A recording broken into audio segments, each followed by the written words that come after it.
네, 오늘은 잠언 20장, 삶을 바르게 이끌어가는 지혜라는 주제를 가지고 같이 나눠보도록 하겠습니다. 네, 지난 시간에는 잠언 19장을 배웠고요. 오늘은 20장, 그래서 이 세 부분 나눠서 같이 나눠보도록 하겠습니다. 1절은요, 포도주는 거만하게 하는 것이요, 덕주는 떠들게 하는 것이라, 이에 미혹되는 자마다 지혜가 없다라고 이야기합니다.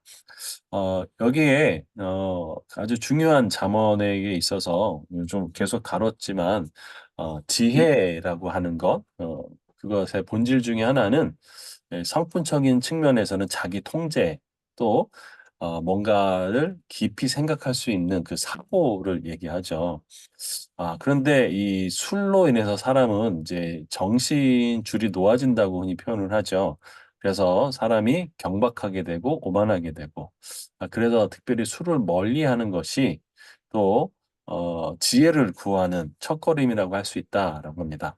에베소서 5장 18절에는 술 취하지 말라 이는 방탕한 것이니 오직 성령으로 충만을 받으라라고 되어 있습니다.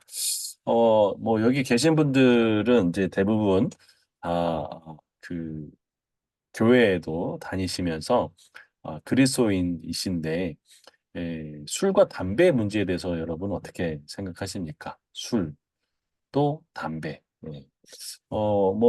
아니 뭐 술을 마실 수도 있는 거 아니냐. 성경에는 뭐 "술 취하지 말라." 뭐 라고 돼 있지 "술 먹지 말라고 돼 있진 않지 않냐." 뭐 이런 얘기도 하기도 하고 또 어떤 경우에는 아니 뭐 어떤 유명한 찰스 스펄전 목사님 같은 경우는 아니면 뭐 찰스 스펄전 목사님은 담배를 피셨고 또 칼빈은 술을 마셨는데 "그게 뭔 문제가 있냐."라고 이제 얘기를 하시는 분들도 있죠.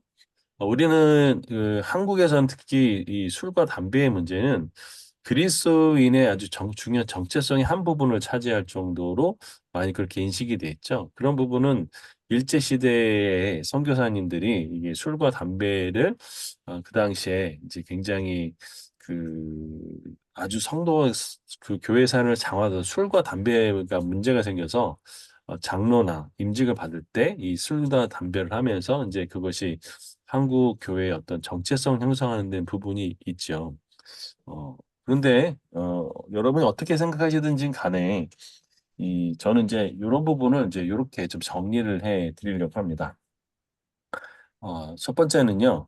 보이는 현상에 집중하지 않는 것입니다. 특별히 사무엘상 어 그 16장 7절에 보시면 "하나님은 마음의 중심을 보시는 분이다."라고 되어 있죠. 우리가 술 먹고 안 먹고 또 담배 피고 안 먹고보다 더 중요한 부분이 뭐 예를 들자면 무알코올 그거 뭐 마셔도 그럼 되는 거 아니냐. 뭐 니코틴이 들어가지 않은 담배 피워도 되는 거 아니냐. 뭐 이런 어떤 보이는 현상에 집중하지 말고 왜 그것을 하려고 하는 그 마음의 동기를 먼저 살피는 것이 중요하다고 할 수 있겠죠. 두 번째는요. 이게 뭐 구원의 문제와 연결되어 있는 건 아니지만 갈라디아서 5장 16 절을 보면 "육체의 소욕을 따르지 말고 성령을 따라 행하라."라고 그랬죠. 술 마시는 것이 또 어떤 담배 피는 것이 성령을 하는 데 더 도움이 된다면 하셔도 된다는 것이죠. 그리고 세 번째는 고린도전서 14장 26 절에는 "모든 일에 덕을 세우라."라고 되어 있습니다.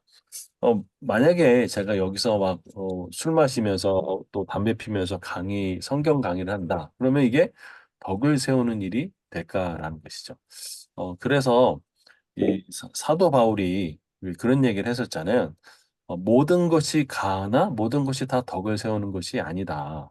그래서 예를 들면 고린도 교회에서 이 제사를 이제 드린 음식, 다시 말하면 우상에게 바쳐지고 나온 그 음식이 시장에서 통용되는 음식이었거든요. 근데 초대해 가지고 그걸 먹는데 "이거 이제 우상에 바쳐진 음식입니다."라고 누군가가 얘기한다면 그때는 이제 그 사람을 위해서 먹지 말고 뭐 이런 얘기를 했는데 중요한 거는 뭐냐? 먹을 수도 있고 안 먹을 수도 있다는 거죠. 그런데 중요한 게 뭐냐면 내가 그것을 먹음으로 말미암아 연약한 사람이 실족할 수 있는 부분에 대해서는 나는 사랑하는 형제가 실족하는 것들을 방지하기 위해서 아예 다시는 그런 것을 하지 않겠다라고 하는 그 바울의 아주 중요한 부분이 있죠.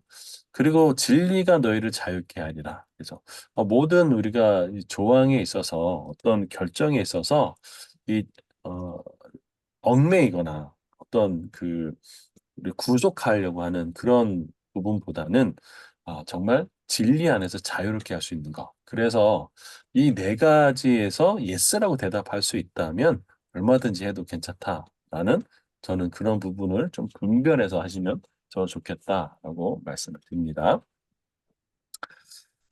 자, 다음에 이제 2절 보면 왕의 진노에 대해서 나오죠.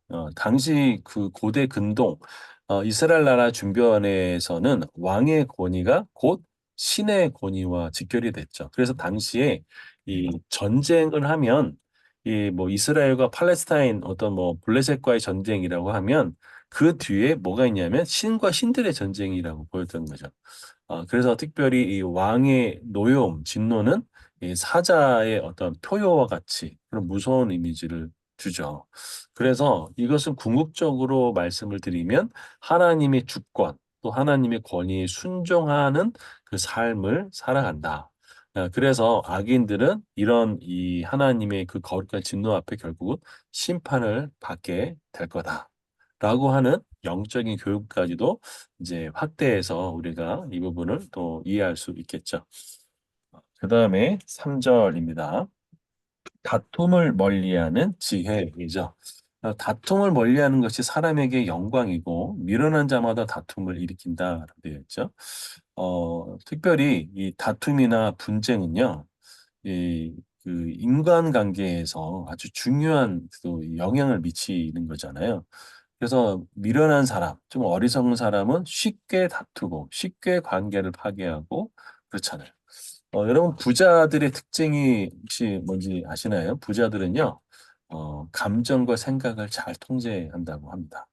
그래서 이 다툼을 멀리하는 행위, 이것도 굉장히 중요한 의미를 가지고 있죠. 그래서 이것은 이제 어떤 그 단순한 회피보다는 좀 더 지혜롭고 또 전략적이고 또 그다음에 어떤 그 성숙한 인격에서 비롯되는 어떤 고귀한 아름다움으로 묘사되는 것이 바로 이런 부분이죠.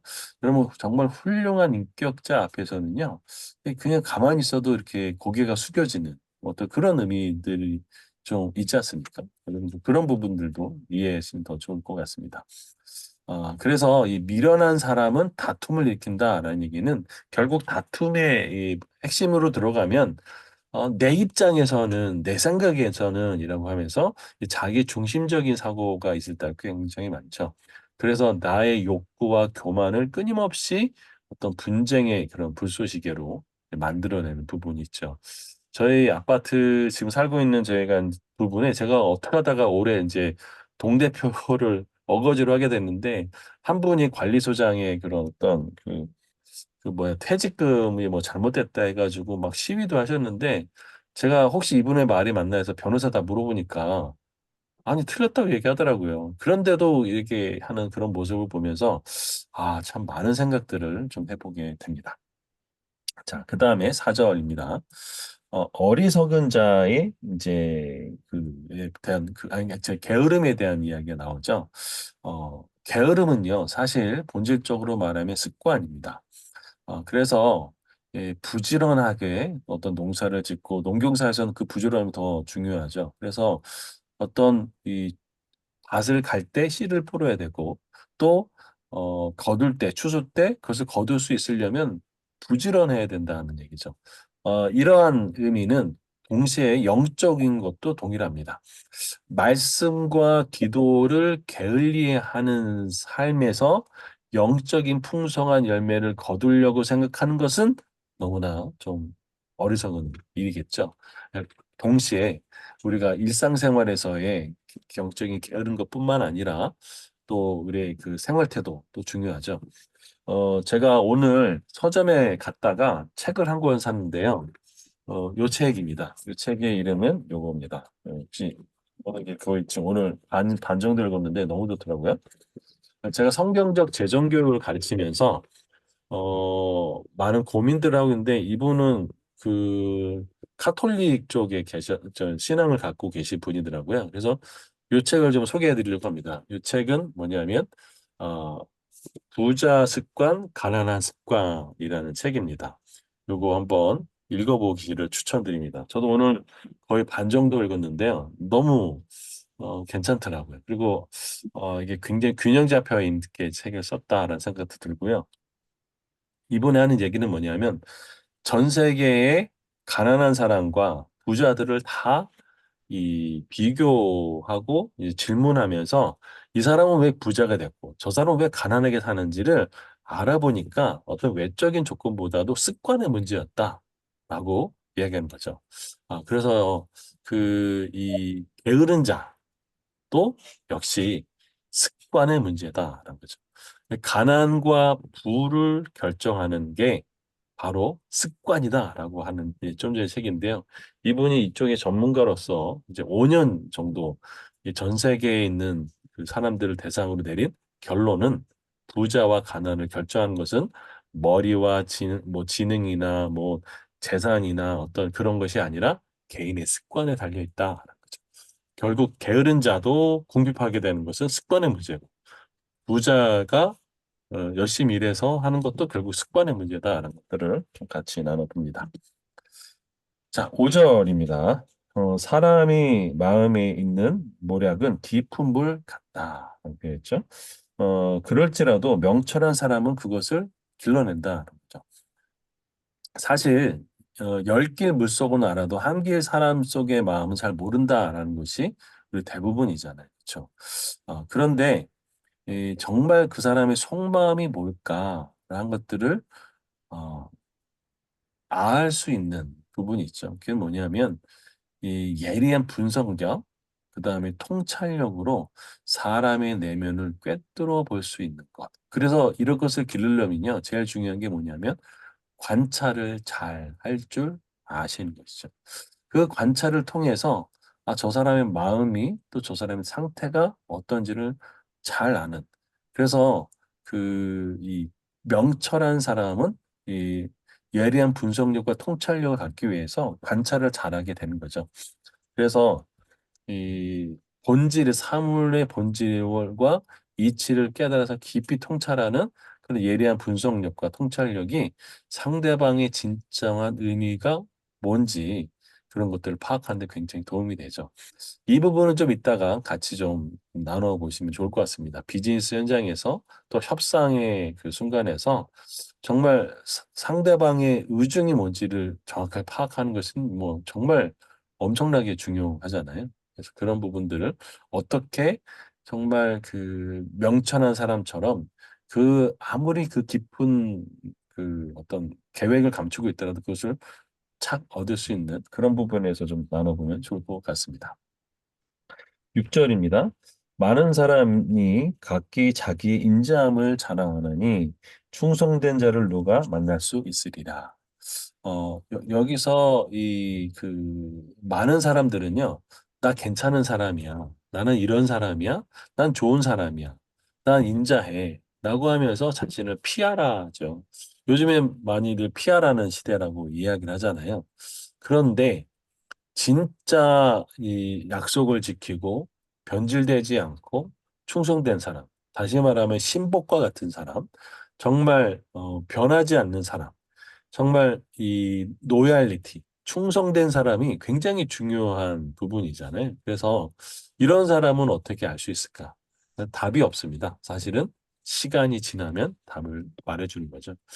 그래서 자기 자신이 어떤 그 일비일하지 않고 시간이 지날수록 충성된 사람, 아주 이 소수의 사람만 충성되게 한다는 것을 이제 이야기해 주는 것이죠. 그래서 어, 겉모습에 현혹되지 말고 정말 충성된지를 살펴보라라는 얘기죠. 7절입니다. 온전하게 행하는 자가 의인이라 그의 후손에게는 복이 있다라고 했습니다. 의인은요, 몇 번 말씀을 드렸지만, 의인은 하나님과 올바른 관계를 가진 사람이 의인이라고 합니다. 그래서 하나님 앞에 정직하고 하나님 앞에 부정하거나 죄짓지 않고 다시 말하면 흠없이 사는 삶이 의인이란 거죠. 그래서 하나님과 올바른 관계를 맺은 사람 거죠. 이렇게 하나님을 경외하는 삶을 살게 되면 하나님은 거기에 따라서 자연스럽게 축복과 또 하나님이 그 복이 그 사람에 머무르는 것이 아니라 그 자손까지. 그래서 하나님을 경외하는 집안, 믿음의 가문에는 어, 보이지 않는 영적인 그 유산들이 충분히 흘러가는 것들을 보게 되죠. 그래서 오늘 우리가 예수 그리스도를 만나는 또 하나님을 그 경외하는 그 신앙인의 삶을 사는 것은 당대로 끝나지 않고 그 후대로까지도 그 아름다운 영향력들이 흘러가는 거죠. 시편 37편 25절에는 내가 어려서부터 늙기까지 의인이 버림을 당하거나 그의 자손이 걸직함을 보지 못했다라는 거죠. 하나님의 복이 어떠한 것이죠. 그래서 여호수아는 이렇게 이스라엘 백성들을 모아놓고 얘기했죠. 너희가 오늘 택해라. 하나님을 섬길 건지 아니면 여기 있는 이방에 있는 신들을 섬길 건지 나는 여기 오늘 나와 내 집은 여호와만 섬기겠다라고 이스라엘 백성들 앞에서 선포했던 그 여호수아의 그 신앙, 그런 신앙들이 우리 모두의 신앙이 되면 좋겠고, 잠언 강의를 듣는 여러분의 또 저의 신앙의 모습이 되어서 그 복이 자자손손 또 흘러가면 좋겠습니다. 그것이 세상이 줄 수 없는 영적인 유산이고 복이기 때문에 그런 거죠. 그 이후에 영적인 부가 있으면 물질적인 부는 자연스럽게 달아오는 것이죠. 8절입니다. 심판의 자리에 앉은 왕은 그의 눈으로 모든 악을 흩어지게 한다. 라고 되어 있습니다. 지혜로운 왕이 재판장에 앉아서 아주 예리하고 또 날카롭게 통찰을 통해서 이 의인과 악인을 분별해내고 또 악인의 죄를 딱 제거하면서 사회에 어떤 정의를 세우는 것은 되게 중요하죠. 이게 바로 올바른 지도자가 가져야 될 중요한 덕목인 거죠. 그래서 하나님의 속성을 보여준다라고 할 수 있죠. 그리고 또 동시에 하나님은 모든 악을 제거할 것이라는 의미도 가지고 있습니다. 9절입니다. 9절에는 내가 내 마음을 정하게 하였다. 내 죄를 깨끗하게 했다 할 자가 누구냐라는 거죠. 나는 내 마음이 이제 정결해졌어. 또 나는 내 죄가 깨끗해졌어라고 누가 말할 수 있냐라고 이제 세변역에서 얘기하죠. 이것은 인간의 노력은 또 인간의 어떤 행위는 그 근원적으로 어떤 죄성 이것을 이 깨끗하게 없애게 할 수 없다는 명확한 성경 구절이라고 할 수 있습니다. 아무리 노력을 해도 아무리 뭐 그 수련을 해도 아무리 뭐 이 그 자기 고행을 해도 이 부분을 헤아릴 수 없는 거죠. 유명한 그 성철 스님이 돌아가시기 전에 그런 얘기를 했죠. 내가 죄인인 거, 내가 정말 죄가 많다는 것들을 고백하는 그런 얘기를 했었죠. 이게 정말 자기를 돌아보니까 그게 보이는 거죠. 결국은 뭐냐? 오직 예수 그리스도만이 우리 인간의 마음의 죄와 또 마음을 깨끗하게 할 수 있는 유일한 분이다라는 것이죠. 히브리서 9장 14절에는요. 예수 그리스도의 피가 너희 양심을 죽은 행실에서 깨끗하게 하고 살아계신 하나님을 섬기지 못하겠느냐라고 되어 있습니다. 어떻게 우리가 그 깨끗하게 될 수 있냐? 어떻게 죄의 문제를 해결할 수 있냐? 하나님은 유일한 방법을 제시해 주는 것이 바로 예수 그리스도의 보혈이죠.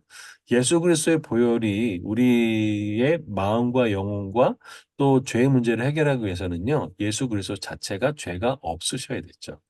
그럼 예수 그리스도의 죄가 없기 위해서는 뭐가 필요했을까요? 육체로는 왔지만 아담과 하와의 죄가 그 전가되지 않는 그래서 동정녀 마리아에게서 태어나신 이유가 거기에 또 있는 것이죠. 자, 그래서 이 부분을 조금 설명해 드리려고 하는데요. 구약 제사와 연결해서 같이 설명해 보려고 합니다. 지난 시간은 아니지만 몇 주 전에 새 언약과 옛 언약의 차이에 대해서 말씀을 드렸죠. 구약, 신약은 사실상 하나님의 법이 어디 써 있냐라는 거죠. 하나님의 법이 돌판에 쓰여져 있으면 구약이고요. 사람의 마음에 쓰여져 있으면 신약이라고 말씀드렸습니다. 그래서 이게 어떤 차이를 갖고 오냐. 돌판에 쓰여졌으면 뭐가 될까요? 그 돌판이 지성소에 언약궤에 담겨지고 그래서 눈에 보이는 성전이 되죠. 그러나 하나님의 법, 하나님의 말씀이 사람의 마음에 쓰여졌으면 우리가 바로 뭐가 될까요? 하나님의 성전이 된다라고 말씀을 드렸죠. 자, 그래서 이렇게 우리가 왜 하나님의 성전이고 신약의 백성들은 하나님의 법이 마음에 새겨진 거고 그것이 이제 보증으로 성령을 주셨다라고도 말씀을 드렸죠. 자, 그래서 우리가 이해할 거는 내위기 삼분법이라고 말씀드렸는데 내위기서는요 사람의 상태를 세 가지로 구분했습니다. 첫째가 정결한 상태, 아무런 죄나 부정이 없는 상태가 정결한 상태죠. 이 상태는 마치 좀 불안정한 상태죠. 그래서 뭐 시체를 만졌거나 부정한 것을 닿거나 그러면 상태가 부정해지죠. 또 죄를 지면 부정해지죠. 그래서 이 부정한 상태에서 하나님을 만나러 갔다. 그러면 어떤 일이 벌어지면 부정과 거룩하신 하나님이 양립할 수 없기 때문에 부정이 즉각 죽게 되죠. 그래서 이것을 이제 부정의 문제를 해결하기 위해서 필요한 것이 뭘까요? 그게 바로 제사입니다. 예. 자, 그러면 어떻게 사람은 이 부정과 정결에 왔다 갔다 할 수 있는데 거룩한 상태로 갈 수 있느냐? 성도라는 것 자체가 거룩한 물이잖아요. 여러분 어떻게 거룩해질 수 있느냐라고 물었을 때 부정에서 거룩으로 갈 수 있는 방법은 없습니다. 정결의 다음에 거룩을 하는데 그것은 뭘까요? 바로 하나님의 임재라고 말씀을 드렸습니다. 자, 그런 것을 먼저 생각을 하시고요. 좀 알려보도록 하겠습니다. 말씀드려보도록 하겠습니다. 레위기서 1장 7절부터 1장 1절부터 7절에는요. 전체의 그 제사의 원형이라고 할 수 있어요. 자, 그런데 거기에는요. 이렇게 되어 있습니다. 누구든지 남녀 누구든지 이 하나님께 제사를 드리려면 흠없는 제물을 가지고 하나님께 나오라는 거죠. 그리고 번제물에 안수하고 그 번제물을 잡으라는 거죠. 누가 잡나요? 예, 가지고 나온 사람이 제사장이 해주는 게 아니고 본인이 직접 잡는 거죠. 예. 그 다음에 번제물에 뭘 벗겨요? 가죽을 벗기고 각을 뜨고 그다음 마지막에 불에 태우는 것이 번제의 아주 원형, 제사의 원형이죠. 자, 이런 것입니다. 그런데 이때 어떤 얘기냐면 불에 태울 때 하나님이 이런 말씀을 하세요. 이게 여호와께 드리는 향기로운 냄새래요. 여러분 한번 상상을 좀 해보세요. 어떤 하나님 위에서 보고 계신데 어떤 사람이 오는데 이 그 소를 가지고 왔어요. 그럼 우리가 뭐 맥도날드나 어떤 그 음식점 지나갈 때 이 고기 냄새 나는 것처럼 우와, 이제 막 양고기냐 이게 무슨 고기냐 해서 막 기분이 좋아서 하는 어떤 그런 냄새냐라는 거죠. 그런 건 아니라는 거죠. 자, 요 부분을 조금 이제 그림으로 설명을 이런 것입니다. 먼저 이 사람들이 회막문 앞에 옵니다. 요게 바로 이스라엘의 성막에서 회막문입니다. 텐트 앞이 성막 앞이 텐트죠. 여기서 흠이 없는지 또 있는지를 부정한지 또 정결한지를 제사장이 가려주죠. 그래서 통과가 되면 두 번째로 하는 일이 뭐냐면 이렇게 안수를 하는 겁니다. 내 죄를 이 번제물에다가 소이나 양이든지 내가 이런 데 잘못 졌다고 안수를 한 거죠. 그 다음에는 이제 죽이는 거죠. 그래서 가죽을 벗기고 그래서 이렇게 가죽을 벗깁니다. 제가 옛날에 성경 공부할 때 진짜 이렇게 잡았던 거 이렇게 사진 찍어서 나눈 겁니다. 그다음에 이렇게 나눠가지고 불태우는 거죠. 그래서 이렇게 불태우는 것이 뭐냐라는 거죠. 자, 여러분 여기서 아주 중요한 부분이 있는데요. 우리가 그 정육점에 가면 도축된 그런 소나 양이나 뭐 이런 것들 나오잖아요. 그 도축하고요. 제사의 차이는 뭘까요? 도축과 제사의 차이. 다 죽이는 거 똑같은데 뭘까요? 딱 하나 있습니다. 뭐냐면 도살. 도살 어, 그러니까 동물을 죽이는 거하고 이 제사의 차이는 딱 하나. 그게 뭘까요? 죽이는 거 다 똑같아요. 뭐냐면 머리에 안수하는 것만 달라요. 예. 죄를 그래서 전가. 이 사람이 이제 예를 들어서 이게 제가 이게 소를 못 구해가지고 그 그림을 못 구했는데 하여튼 이 소가 이제 왔어요. 그럼 뭘 하면 될까요? 이제 번제를 드리려면 이렇게 안수를 하는 거죠. 안수하면서 뭐 할까요? 내가 이러이러한 죄를 졌다라고 하나님 앞에서 고백을 하는 거죠. 그러면 이렇게 죄가 이렇게 전가가 되는 거죠. 그러면 어떤 일이 벌어질까요? 그래서 안수하면서 죄를 전가합니다. 그러면 소가 사람에게 주는 게 뭘까요? 생명. 생명. 네. 하나님이 이 레위기에 보면 너희가 이러이러한 재물을 가지고 와라라고 얘기해요. 어떤 재물일까요? 부정한 재물 안 되겠죠. 그래서 어떻게 해요? 정결하고 흠없는 재물을 가지고 와라. 여기 아주 중요한 영적인 원리가 있는데요. 사람이 부정한 상태잖아요. 그 부정한 상태를 내가 이 소에다 번제물에다가 안수를 하면 내 죄가 소에가 전가되면 소에 무엇이 오냐? 바로 여기 오는 거죠. 흠 없음, 정결함이 오게 된 거죠. 그럼 하나님 눈에 이 소는 뭘로 보일까요? 죄가 전가됐으니까 예, 죄 덩어리, 목덩어리. 죄덩어리. 이해되셨나요? 자, 그래서요. 그럼 이 소가 가죽이 벗겨지고 각이 뜨고 불살라지는 것은 뭐냐? 바로 어떻게 해요? 죄가 죽고 가죽이 벗겨지고 각을 뜨고 불살라지는. 이게 하나님이 죄를 정결케 하는 방법이었던 거죠. 그래서 하나님이 이 죄가 다스려지고 각을 뜬다. 각이 뜬다는 것은 뭐냐면 마디마디 다 자르는 것을 얘기해요. 이렇게 될 때 하나님께 드리는 뭐라고요? 향기로운 냄새. 다른 말로 안식의 냄새. 비로소 죄의 문제가 해결되니까 어떻게 해요? 평안한 안식이 주어지는 거죠. 이스라엘 백성들이 BC 586년 예루살렘이 멸망하고 이스라엘 백성이 다 바벨론에 잡혀갔을 때 그때 예루살렘은요 안식했어요.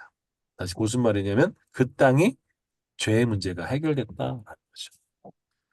자, 이것과 동일하게 우리가 예수님을 어떻게 하죠? 믿죠. 근데 예수님에게 우리가 뭘 하나요? 동일하게 소에게 안수하는 것처럼 뭐랄까요? 하나님 저 이러이러한 죄를 주었습니다. 라고 죄를 고백하고 또 나를 위하여서 어떻게 하는 거죠? 십자가에서 죽으셨다는 것들을 고백을 하잖아요. 그래서 예수님이 나의 죄를 대신 짊어지고 십자가에서 죽으신 거잖아요. 그럼 아까 소가 예수, 아니, 소에게 내 죄를 다 전가했듯이 소의 정결하고 흠없는 것이 우리에게 오잖아요. 그렇죠? 그러면 예수님의 무엇이 우리에게 올까요? 없음. 흠 없음? 네, 물론 오죠. 그럼 그것만 있나요? Yes. 다 옵니다. 하나님의 아들, 영생, 권능, 흠 없음, 뭐 능력 모든 게 다 오는 거죠. 그래서 아주 중요한 부분이 있는데요. 우리가 우리가 안수하면서 구약에서 이 번제를 드릴 때 번제물에게 안수하면서 내 죄가를 다 전가하잖아요. 이렇게 죄를 전가 안수하는 행위는 뭘까요? 그게 믿음인 거죠. 하나님이 그렇게 말씀하셨으니까 내 죄를 이 소에게 안수하면서 다 고백했을 때 그 내 죄가 소에게 전가된다고 하는 안수라고 하는 행위를 통해서 뭐 하는 거예요? 믿음의 고백을 탔던 것처럼 우리가 예수. 예수 그리스도에게 하나님, 제가 이러이러한 죄를 져서 하나님께 고백합니다. 라고 했을 때 하나님 뭐가 오는 건가요?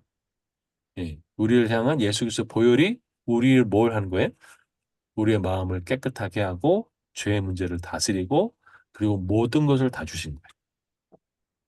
이게 예수 그리스도의 죄 사함의 원리입니다. 이게 구약의 제사와 그것이 예수 그리스도와 어떤 관계가 있느냐 이것을 보여준 거죠. 그래서 예수님이 히브리서 3장 1절에 보면 대제사장으로 오신 거잖아요. 그렇죠? 대제사장이 1년에 딱 한 번 대속죄일 때 온 이스라엘을 위해서 지성소에 들어가가지고 대속죄를 했던 것처럼 예수님 한 분이 대제사장이 돼서 하나님 앞에 들어가서 모든 인류의 죄를 해결했던 것이 바로 십자가의 사건인 것이죠. 네, 그래서 예수님이 대제사장이면서 또 화목 제물이 되면서 이게 예수 그리스도의 사역이었던 것이죠. 이게 구약과 신약의 차이가 그래서요. 어디에다가 하나님 말씀이 기록되느냐. 그것이 이제 차이가 있는 것을 알 수 있습니다. 예. 그래서 우리 그 구절에 내가 내 마음을 정하게 했다. 정결하게 했다. 내 죄를 깨끗하게 했다 할 자가 아무도 없습니다. 왜? 우린 다 죄를 짓기 때문에. 그래서 오직 이것을 해결할 수 있는 분은 누구시다? 예수 그리스도시다. 그렇죠? 자, 그 다음에 10절입니다. 한결같지 않은 저울추, 한결같지 않은 폐. 이것은 아주 중요한 당시 경제 통용에서 아주 중요한 기준이죠. 대와 그다음에 물건. 이것이 임의로 조작이 되거나 부정확하게 되면요. 그 거래가 성립이 안 되죠. 그래서 우리 자문 강의했을 때에도 지금 그 저울이 국가에서 관리하거든요. 왜냐하면 이것은 신뢰의 문제거든요. 그래서 초정밀 어떤 그런 것들이 오차가 나지 않도록 다 관리하고 있거든요. 예, 이런 부분들이 만약에 안 된다. 그럼 어떻게 할까요? 어, 문제가 심각해질 거죠. 그래서 표준을 움직이지 않는 것이 굉장히 중요한 부분이죠. 그래서 이러한 이 불의와 불공정은요, 하나님의 그 엄중한 경고를 얘기하고 있습니다. 레위기 19장 30절에 보면 공평한 저울과 공평한 저울추, 공평한 에바와 공평한 흰을 사용해라. 라고 했습니다. 정직하게 하는 거죠. 여기서 흰은 이제 단지 항아리를 얘기하는데 3.67로 정도 되는 단지 항아리입니다. 11절입니다. 이제 하나님 주권과 인간의 책임인데요. 비록 아이라도 자기 동작으로 자기 품행의 정결한 여부를 정직한 여부를 나타낸다라는 거죠. 여기서는요, 어린 아이라 할지라도 아직 배울 것이 많고 성장할 게 많지만 그 사람의 갖고 있는 인간의 본질의 속성도 드러나게 된다는 거죠. 그래서 사실 우리는 어떤 마음을 갖고 있는지 상대방이 알까요, 모를까요? 대부분. 느낄까요, 못 느낄까요? 사실은 느끼는 음, 경우가 굉장히 많죠. 예. 내가 어떤 사람이 나를 사랑하는지 사랑하지 않는지 대부분 모를까요? 사랑하면 다 눈에 하트가 나온다고 얘기하듯이 어린아이도 다 안다는 거죠. 자, 그래서 자기 정직한 여부를 나타낸다라는 거죠. 그다음에 12절입니다. 듣는 귀와 보는 눈은 다 여호와께서 지으신 것이다. 여기서 보는 눈, 듣는 귀는요. 사실 인간의 대부분요. 듣는 것과 보는 것에 의해서 형성이 됩니다. 그렇죠? 다시 말하면 이것을 지었다는 얘기는 뭐냐면 모든 우리가 아는 그 지각의 원천이 하나님으로부터 왔다라는 거죠. 그래서 올바르게 듣고 올바르게 보는 것만큼 중요한 것이 없는 거죠. 그래서 제대로 관찰해야 되는 것이 필요한 거죠. 그래서 바로 듣고 바로 보려면 사실 모든 것을 지으신 하나님께 왔기 때문에 뭐 될까요? 하나님의 말씀을 듣고 또 하나님의 보여주는 것을 볼 줄 아는 영적인 눈과 영적인 귀가 그만큼 중요하다는 것들을 알 수 있죠. 그래서 우리가 어떤 의사결정을 할 때 가장 중요한 의사결정 중에 하나는 하나님 제가 어떻게 해야 됩니까? 하나님 제가 어, 어떤 결정을 해야 됩니까? 물을 수 있던 사람. 그게 누구였을까요? 다윗이었어요. I, 예. 다윗은 전투에 나갔을 때 하나님께 늘 물었죠. 예, 어떻게 될지. 다윗이 언제 그가 영적으로 타락했을까요? 네, 그가 늦잠 자게 늦게 일어나면서 다시 말하면 영적인 눈과 영적인 듣는 것이 이 게을러졌을 때 영적인 위기가 왔던 것처럼 어, 듣는 귀, 보는 눈 이것은 지혜를 형성하는 아주 중요한 부분이죠. 그래서 지혜로운 사람은 하나님의 음성을 듣고 하나님의 눈으로 볼 줄 아는 지혜가 있다는 것이죠. 13절입니다. 너는 잠자기를 좋아하지 말라. 이게 다시 말하면 뭐냐면 습관이죠. 습관. 근데 이 여기서 잠자기를 좋아하지 말라 해서는 이 히브리 단어가 아합인데요. 이거는요. 그냥 뭐 습관적인 것을 넘어서요. 선호한다라는 거예요. 난 그렇게 굉장히 사랑한다라는 의미를 담고 있는 거죠. 그래서 목표 없는 시간 낭비, 해야 할 일을 미루는 거, 뭐 넷플릭스를 뭐 본다든가, 뭐 아니면은 뭐에 유튜브에 빠져가지고 그냥 시간을 날리는 것도 사실은 좀 의미를 확대하면 이 그 미래를 위한 아주 중요한 자기 개발을 포기하는 것과 똑같은 거죠. 그래서 단순히 물질적인 부족뿐만 아니라 관계나 정서적인 고갈이나 이런 모든 것들이 삶을 사실은 어떻게 보면 빈곤하게 만드는 거죠. 그래서 뭔가 부지런하게 목표를 세우고 노력하고 하는 모든 것은 사실 뭐냐면 습관의 문제다. 그죠? 그래서 손을 게을리 놀리는 자는 가난하게 되고 손이 부지런한 자는 부하게 된다. 이게 습관의 문제거든요. 이게 저는 이렇게 생각했는데 오늘 서점에 가서 읽었던 책이 바로 이겁니다. 니치 헤빗, 푸어 헤빗. 이분은 그 5년 동안에 그 부자들은 왜 부자가 됐고 가난한 사람은 왜 가난하게 됐느냐라고 했을 때 결정적으로 이분이 안 건 뭐냐면 습관의 문제다라는 거죠. 오늘 잠언에서도 동일하게 얘기하고 있죠. 게으른 사람은 부자 될 수 없죠. 네. 그러면 일론 머스크가 일 중독을 할 정도로 굉장히 엄청나게 일을 많이 한다고 알려져 있잖아요. 전 세계적으로. 이런 부분 보는 거죠. 근데 그 사람은 일 중독이 아니라 일을 재밌게 노는 것처럼 하는 거죠. 14절입니다.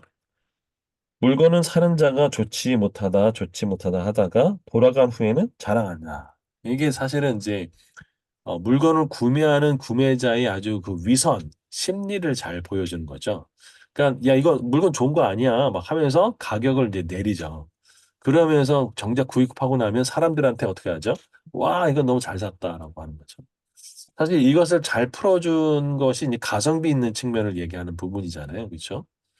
어쨌거나 그럼에도 불구하고 이렇게 계속 가격을 이렇게 낮추고 하면서도 이제 오히려 더 이제 뭐 잘 샀다라고 하는 것은 좀 그 위선인 거죠, 위선. 그렇죠? 그래서 정말 정직한 거래는 아주 적절한 가격과 적당한 만족에서 온다. 그래서 얄팍한 행동을 하지 말아라. 라는 얘기하는 것을 이야기합니다. 그 다음에 15절입니다. 세상에 금도 있고 진도도 많거니 지혜로운 입술은 더욱 귀하다. 그죠? 지혜로운 입술은 입술 그냥 단순히 입술이 아니라 하나님을 아는 지사 그 기반에서 이 말을 하는 것을 이제 지혜로운 입술이라고 합니다. 세상의 성공은요, 이 금과 진주와 같이 물질로 대부분 측정하지만 사실 그건 유한하죠. 그죠?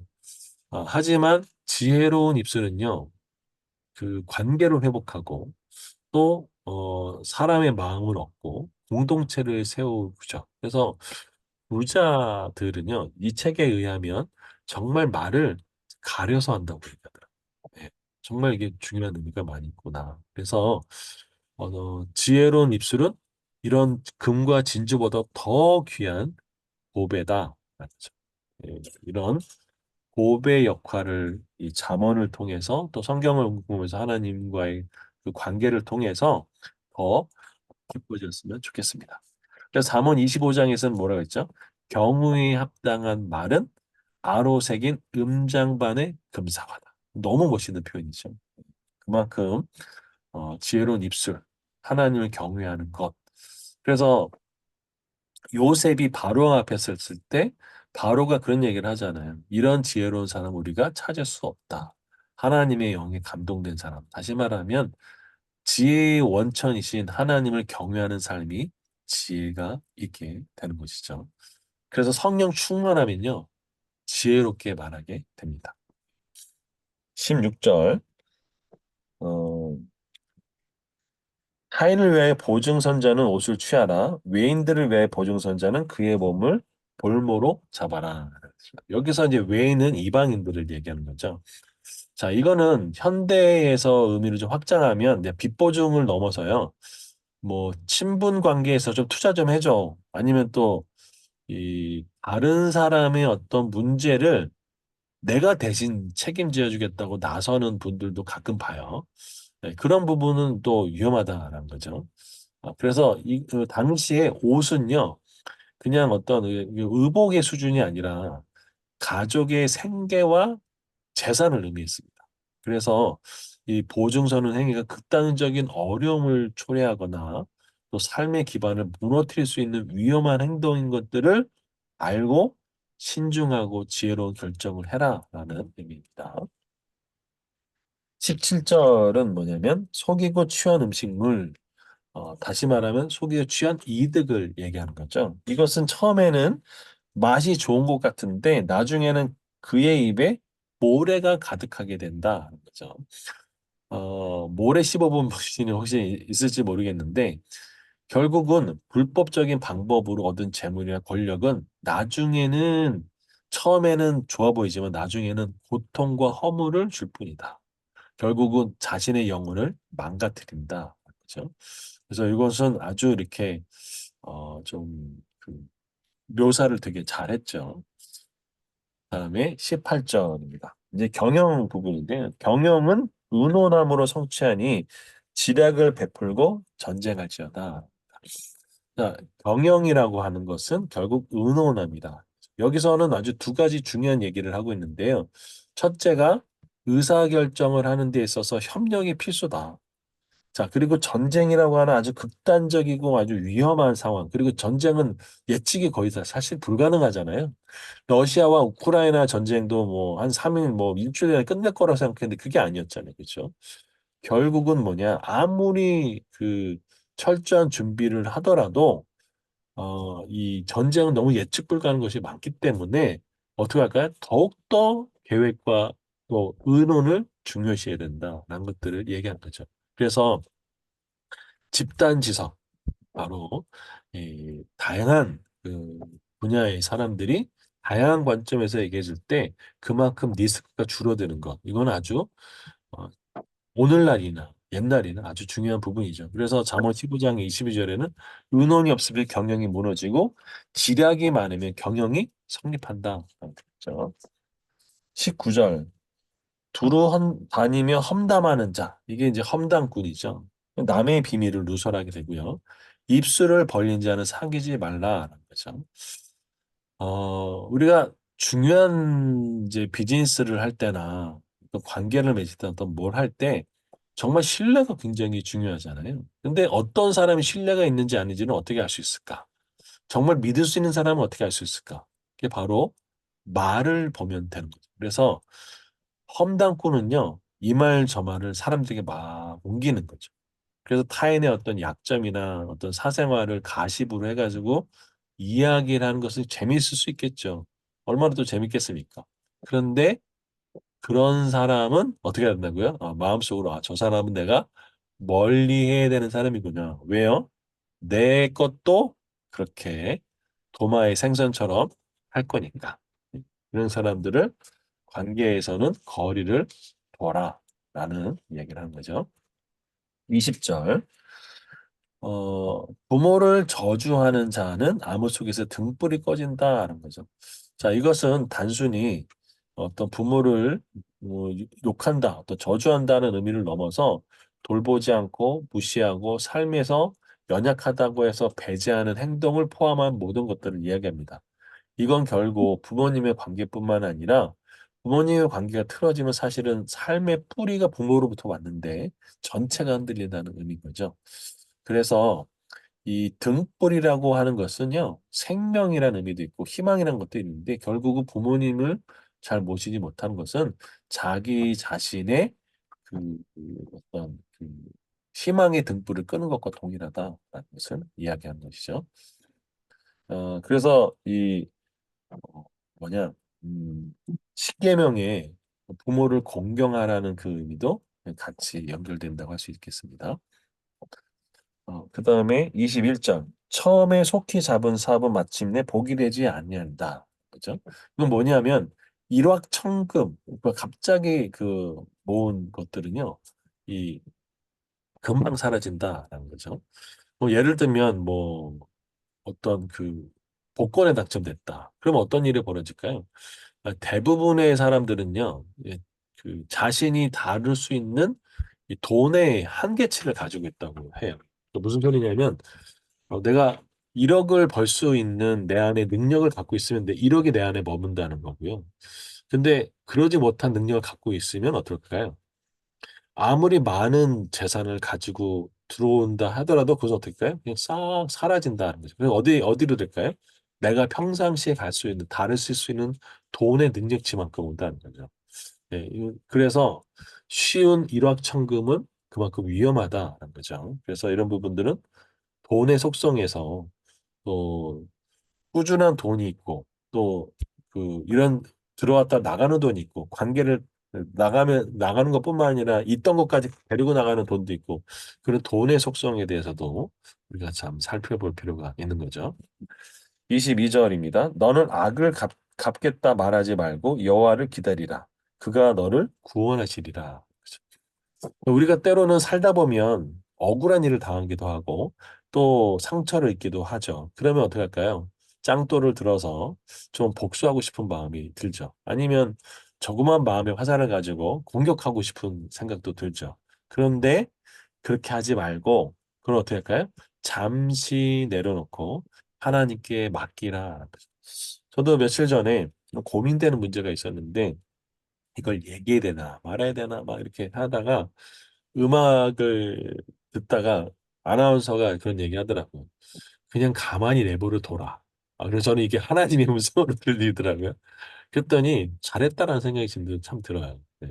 그래서 모든 것을 지켜보고 계시고 또 가장 완벽하신 하나님이 때로는 내가 억울하고 또 당한 일이 있다 하더라도 돌이켜보면 그렇게 했던 사람을 하나님이 정말 완벽한 방법으로 갚아주시는 것들을 저는 경험 많이 했거든요. 그래서 이좀 하나님을 신뢰하고 또 무기력하게 당하는 말이 아니라 분노의 감정을 다스리라는 의미로 이해하시면 더 좋을 것 같습니다. 23절은 아까 10장, 20장 10절과 이제 동일하죠. 그래서 뭐 정직한 삶에 대한 중요한 부분을 이야기하고 있습니다. 24절은 이제 이렇게 돼 있죠. 사람의 걸음은 여호와로 말미암아 사람이 어찌 자기 길을 알 수 있겠느냐. 우리는 지금 불확실성의 시대를 살고 있다고 그랬잖아요. 그죠? 뭐 우크라이나 전쟁 어떻게 되는지, 트럼프 관세가 어떻게 되는지, 우리는 뭐 예측 불가능한 시대를 살아왔고 코로나도 마찬가지죠. 그렇죠? 우리는 정말 내 한 치 앞을 모르는 시대를 살지만 그 모든 것을 하나님께 맡길 때 하나님으로부터 오는 평강을 경험할 수 있어요. 이게 그리스도인들이 아주 다른 사람이 이제 누릴 수 없는 은혜인 거죠. 은혜. 그렇죠? 하나님을 믿는다고 하면서도 내 삶의 주인이 나이면 이런 하나님이 주신 은혜와 평강을 또 인도를 경험할 수 없습니다. 그래서 어떤 인간의 계획과 노력이 필요하지만 그럼에도 불구하고 나의 삶을 그렇게 이끌어 갈 수 있는 결정되게 할 수 있는 모든 것은 사실 하나님의 주권에 달려 있는 것이죠. 그래서 사무엘 16장 9절에 마음으로 자기 길을 계획할지라도 그의 걸음을 인도하시는 이는 하나님이다. 그죠? 그걸 아는 것이 잠언의 지혜다라는 거죠. 25절은 함부로 이 물건을 거룩하다 하여 서원하고 그 후에 살피면 그것이 그 사람에게 덫이 된다는 거죠. 이것은 이제 신앙이 있는 그리스도인들에게 있어서 좀 많이 겪었던 부분인데 뭐냐면 어떤 예배의 감동을 받았어요. 아니면 뭔가 이제 은혜를 받았다고 하는 표현을 주로 쓰죠. 그러면서 순간적으로 뭐 이렇게 하겠습니다. 저렇게 하겠습니다. 이제 하나님께 경솔하게 헌신을 약속했어요. 근데 시간이 지남에 따라서 후회가 몰려와요. 그리고 약속을 지키기 어렵다는 그 현실을 깨닫게 되면서 스스로를 자꾸 묶어두는 올무가 된다는 거죠. 그래서 경솔한 소원은 이 자신을 올가매는 덫이 된다. 그래서 항상 신중하게 생각하고 감정적으로 바로 반응하지 말고 충분히 기도하고 하면서 이 판단한 후에 약속해도 늦지 않다라는 이야기입니다. 26절은 지혜로운 왕은 악인들을 키질하여 타작하는 바퀴와 그들을 굴린다라고 했죠. 지도자의 책무는요, 공동체에서 악을 분별하고요, 정화해야 될 책임이 있습니다. 이것이 바로 키질입니다. 쭉정이와 알곡을 분별해내는 거고요. 그 다음에 타작기의 바퀴, 다시 말하면 이 바퀴가 돌아가면서 이제 이렇게 쭉정이 다 이제 죽이는 거잖아요. 그래서 악을 제거하는 의미를 갖고 있죠. 그래서 리더십의 중요한 원천이 바로 악을 제거하고 정의를 세우는 것이라는 얘기죠. 27절. 사람의 영혼은 여호와의 등불이라 사람은 깊은 속을 살피느니라 라고 됐습니다. 그러니까 우리 이 마음속에 있는 그 깊은 곳에는 우리 내면에는 양심이라고 하는 것이 있죠. 근데 그 양심은 이제 하나님의 빛을 의미한다고 성경에서는 이야기하는 거죠. 그래서 이 등불, 이 빛이 사람 자신의 마음을 비추면서 내가 지금 생각하고 있는 그것, 또 내가 하려는 마음의 동기들을 이제 옳은가 그른가 깨닫게 되는 거죠. 그래서 다른 사람을 비판하기 전에 자신을 돌보면서 내가 어떤 마음을 가지고 있느냐 하는 자기 객관화를 보라라는 거죠. 그래서 하나님은요, 우리의 모든 심령의 마음을 다 보시는 분이죠. 그래서 제일 어렵지만 제일 중요한 게 자기 객관화, 여호와 등불 그런 것들을 보는 것이 필요하다라는 얘기죠. 28절은 왕은 인자와 진리로 스스로를 보호하고 그의 왕위도 인자함으로 말미암아 견고하게 된다. 그죠? 여기서는 이제 인자와 진리는요, 단순히 이제 친절이나 배려를 친절한 것을 넘어서요. 궁극적으로는 아주 이제 사랑에 대한 것입니다. 진리는요, 정직과 공정, 신실함을 이야기하고요. 그래서 어, 인자함과 진리는 두 가지 모두가 다 가지고 있어야 된다. 리더로서. 그래서 인자함만 있으면 원칙이 없는 리더가 되고요. 진리만 있으면 너무 냉정하고 딱딱한 리더가 되기 쉽죠. 그래서 진정한 권위와 또 힘은 또 부에서 나오는 게 아니라 성품에서 나온다라는 이야기를 여기서 하고 있는 겁니다. 제가 며칠 전에 이분 이제 강의를 듣다가 이분이 그런 얘기를 하셨어요. 이분이 누구신지 아시죠? 요즘에 사장학개론이나 또 경영노투나 이런 책을 쓰셨던 김승호라고 하시는 분인데, 이분이 이제 사장들을 가르치면서 이런 얘기를 훌쩍 하셨어요. 자기는 미국의 오하이인가를 가면 워렌 버핏이라고 하는 분이 아시죠? 이분. 미국의 두 번째에서 다섯 번째 하는 엄청난 부호 이분이 있는데 이분 집에 가서 자기가 놀랐대요. 왜냐하면 내가 살고 있는 집보다 워렌 버핏이 살고 있는 저 뒤에 있는 집입니다. 집이 더 작더래요. 근데 거기에는 뭐 경비도 없고 뭐 울타리 쳐진 것도 없고 그러면서 이분이 그런 얘기를 하셨어요.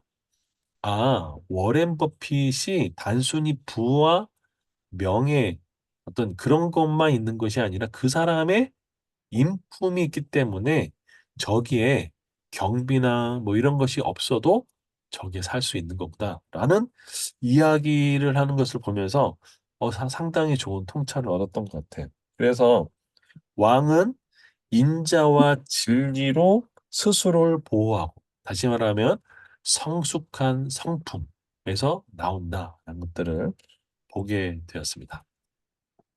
그다음에 29절 젊은 자의 영화는 그의 힘이요 늙은 자의 아름다움은 백발이다. 젊은 자는 이제 그 넘치는 에너지, 힘, 열정, 도전들이 있는 것이죠.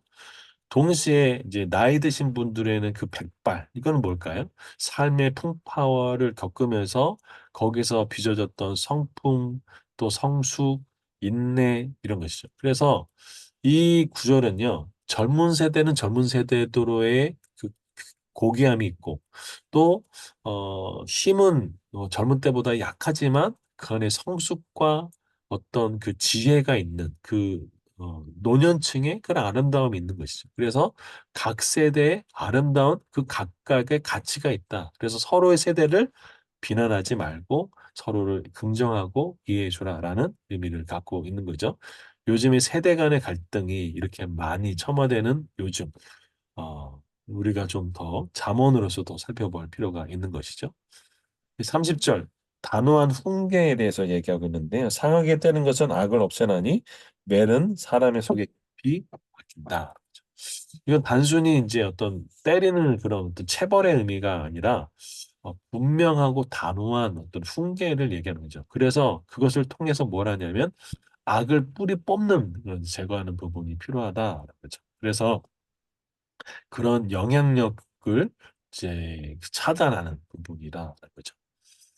그렇게 해서 잠언 20장을 마무리하고요. 다음 주에는 잠언 21장을 같이 살펴보도록 합니다.